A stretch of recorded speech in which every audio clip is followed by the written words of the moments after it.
Hi guys, okay, welcome to another lecture series, discussion, whatever you're calling these, in the series where we're trying to understand the namesake beyond its name. I mean, that's what we're calling the course, but of course, like we're not just understanding it beyond its name. I feel like we're trying to reflect on it um, from perhaps my perspective. When I say my perspective, I mean my perspective, right? Which is, of course, an aftermath of all the experiences that I've had, all the stuff that I've read on the namesake. Because when I read it the first time, obviously I read a lot of cross reference texts, and I always say this, that read cross reference stuff. Um, so we'll continue to read ahead and continue our discussion. Also, before we do that, I don't know if I've mentioned this in any of my videos, but I need to give credit to someone who gave me the idea that, I should also perhaps part-time, do some kind of teaching. And that person happens to be an aunt of mine. I don't know if she'd be comfortable with me taking her name, but yeah, I think it's a very nice, in terms of like YouTube, it's a really nice avenue that I've got because of her and her suggestion, where I can come and talk about literature from my perspective, because I feel like understanding quality literature can change the way we interact with the world. I'm not saying that I'm perfect that way. I'm far from perfect that way. I feel like a lot of stuff that I've read, I've not absorbed it quite right. I can also see a lot of people around me who've not absorbed it quite right. But at the same time, and some of them who have absorbed it quite right, but still fail to really be able to put it into practice, right? Like, for example, for people who are following me on Instagram, might know that going through a topsy-turvy time, right? Cybersecurity invasion, this, that. So during that time, of course, I'm somebody who does not likes to speak loudly. I'm somebody who does not likes to use cuss words. But of course, your social life gets affected, your other things get affected. So there's a possibility that you might lose balance of it. That's why.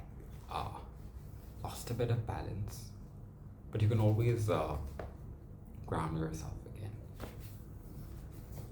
Okay, so going to continue reading. Gogol's first home is a fully furnished apartment, 10 minutes by foot to Harvard, 20 to MIT. The apartment is on the first floor of a 3-story house, covered with salmon-colored shingles, surrounded by a waist-high chain-link fence. The gray of the roof, the gray of cigarette ashes, matches the pavement of the sidewalk and the street. A row of cars, parked at meters perpetually, lines one side of the curb. At the corner of the block, there's a small used bookstore, which one enters by going down 3 steps from the sidewalk. And across from it, a musty shop that sells a newspaper and cigarettes and eggs. And where, to Ashima's mild disgust, a furry black cat is permitted to sit as it pleases on the shelves. Other than these businesses, there are more shingled houses, the same shape and size, and in the same state of mild decrepitude, painted mint, or lilac, or powder blue. This is the house Ashima and Ashok had bought 18 months ago, late one February night, after her arrival at Logan Airport, in the dark through the windows of the taxi, wide awake from jet lag. She could barely make out a thing apart from the heaps of broken snow glowing like shattered, bluish white bricks on the ground. It wasn't until morning, stepping briefly outside, wearing a pair of Ashok socks under her thin soiled slippers, the frigid New England chill piercing her inner ears and jaw, that she had had her first real glimpse of America. Leafless trees with ice covered branches. Now, her first view of America is important. Leafless trees with ice colored branches.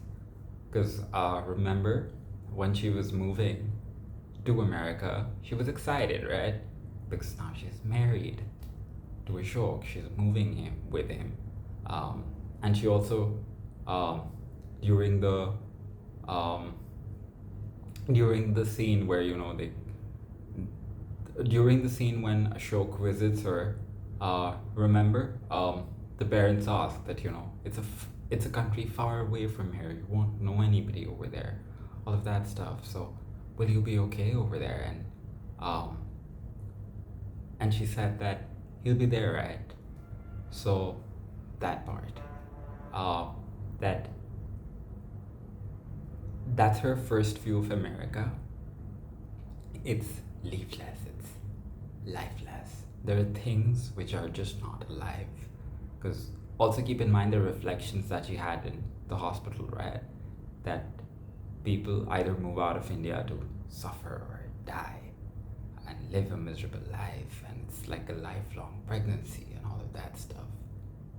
And so when she looks outside the window for the first time, what she's noticing is not beautiful white snow or anything. What she's noticing is, and not progress in terms of, Indian slums and stuff like that, or cleaner roads, but her perspective. And that's what we talk about perspective. When we use the word perspective in literature, that's what perspective is, right? That what you're feeling, or however you're feeling, it kind of reflects on the outside, right? Like when you're depressed, you don't want to take a shower. When you're hyped up, you talk really fast. When your nervous system is not at a calm, you're probably speaking too much to fill in the silence. When you're agitated by something, you're probably speaking in a louder tone and stuff like that. When you're hurt, even if somebody is not screaming, you might feel like they're screaming. So you see, her first view of America was not progress, not the fact that the roads are cleaner, there are no slums here. Her first view of America was that it's just trees that have no leaves on them. There's no life. There's water, but that water is also frozen. It's all cold because it's ice, right?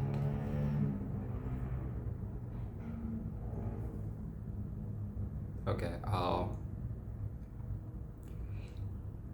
it wasn't until morning, stepping briefly outside, wearing a pair of Ashok socks under her thin soiled slippers, the frigid New England chill piercing her inner ears and jaw, that she had had her first real glimpse of America. Leafless trees with ice-covered branches. Let's try that again for special folks.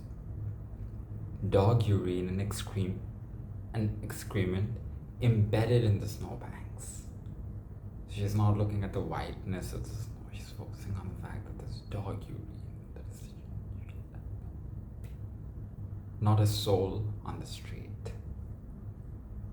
Because Hiroshima, at the moment, where everyone's a foreigner, where living here is like a lifelong pregnancy, there is not a soul that she can see. Of course, there must be houses in front of her house, right?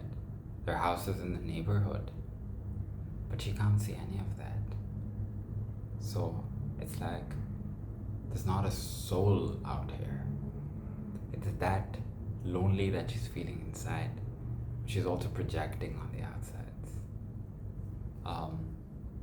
I think that's about it for today's video, but try to in the next one we'll read ahead and continue with the discussion. And I know that I've not been updating on the other courses, but we'll try to update on them soon.